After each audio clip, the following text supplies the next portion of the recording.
जय श्री हरि। हिंदू धर्म में एकादशी व्रत का विशेष महत्व है।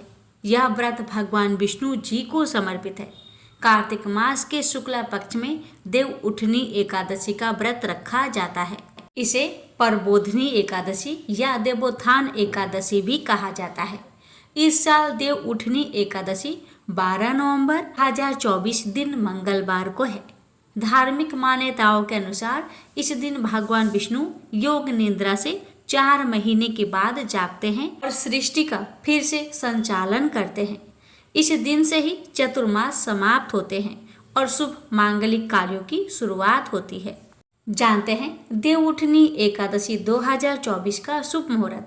एकादशी तिथि 11 नवंबर को शाम 6:46 से आरंभ होगी और एकादशी तिथि का समापन 12 नवंबर को शाम 4:04 पर होगा। आपको हम बता दें कि देव उठनी एकादशी पर बन रहा है शुभ योग। देव उठनी एकादशी पर इस साल रवि योग व सर्वार्थ सिद्धि योग का शुभ संयोग बन रहा है। ज्योतिष शास्त्र में इन योगों को अत्यंत शुभ फलदायी माना गया है। रवि योग सुबह 6:42 से सुबह 7:52 तक रहेगा।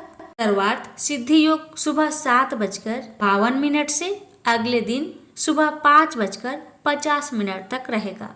देव उठनी एकादशी पर पूजन का शुभ मुहूर्त ब्रह्म मुहूर्त 4:55 AM से 5:48 AM। प्रातः संध्या 5:21 AM से 6:41 AM। अभिजीत मुहूर्त 11:43 AM से 12:26 PM। विजय मुहूर्त 1:52 PM से 2:35 PM। गोधूली मुहूर्त 5:28 PM से 5:54 PM। साया संध्या 5:28 PM से 6:47 PM। अब आइए जानते हैं देव उठनी एकादशी के दिन राहु काल का समय। ज्योतिष शास्त्रों में राहु काल को अशुभ काल माना गया है। इस अवधि में शुभ कार्यों की मनाही होती है। देव उठनी एकादशी के दिन राहु काल दोपहर 2:46 से शाम 4:07 तक रहेगा। इस दिन भद्रा सुबह 6:41 से शाम 4:04 तक रहेगा। देव उठनी एकादशी व्रत का पारण समय। एकादशी व्रत पारण 13 नवंबर 2024 को किया जाएगा। व्रत पारण का शुभ मुहूर्त 13 नवंबर को सुबह 6:42 से सुबह 8:51 तक रहेगा। अब आइए जानते हैं देव उठनी एकादशी व्रत की पूजन विधि के बारे में।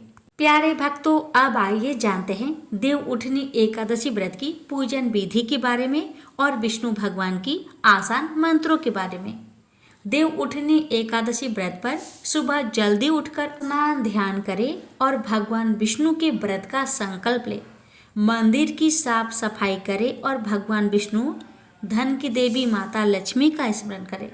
भगवान को पंचामृत से स्नान कराए। हल्दी या गोपी चंदन का तिलक लगाए। भगवान को पीले फूलों की माला, मिठाई, फल और तुलसी की पत्ते चढ़ाए। भगवान विष्णु के ओम नमो भगवते वासुदेवाय या फिर कोई अन्य मंत्र जपे। विष्णु सहस्त्र नाम का पाठ करे और आरती गाए।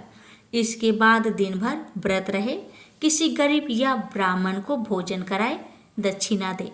रात में भगवान का भजन कीर्तन करते हुए जागरण करें। सुबह पूजा पाठ के बाद पारण समय में व्रत को तोड़े। धार्मिक ग्रंथों के अनुसार एकादशी व्रत करने से भगवान विष्णु का आशीर्वाद प्राप्त होता है। ये भी माना जाता है कि जो व्यक्ति एकादशी का व्रत रखता है उसे मोक्ष मिलता है, उसके धन में वृद्धि होती है। देव उठनी एकादशी प्रबोधनी एकादशी के नाम से भी जानी जाती है। मान्यता है कि इस दिन देवी लक्ष्मी की पूजा से सभी मनोकामनाएं पूरी होती है। इस दिन दान पुण्य भी करने का विधान है। अब जानिए देव उठनी एकादशी पर तुलसी विवाह की पूजा विधि के बारे में। सुबह उठकर स्नान करें और व्रत का संकल्प ले। घर के मंदिर में दीपक जलाए। भगवान विष्णु का गंगा जल से अभिषेक करें। भगवान विष्णु को तुलसी दल और फूल अर्पित करें। भगवान विष्णु के सालग्राम अवतार और तुलसी का विवाह कराए। भगवान शालिग्राम की पूजा करें। तुलसी को लाल चुनरी, बिंदी, सिंदूर और अन्य सुहाग सामग्री से श्रृंगार करें। तुलसी और शालिग्राम को गंगा जल से स्नान कराएं। भगवान शालिग्राम को पीले फूल, वस्त्र और फल अर्पित करें। धूप दीप जलाए। भगवान विष्णु की आरती करें। भगवान विष्णु को भोग लगाए। तुलसी पर चढ़ाया गया सुहाग का सामान अगले दिन किसी सुहागिन को दान दे।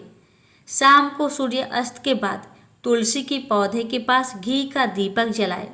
तुलसी नामकष्ट का पाठ करें। जानकारी अच्छी लगे तो वीडियो को शेयर अवश्य करें। जय श्री हरि।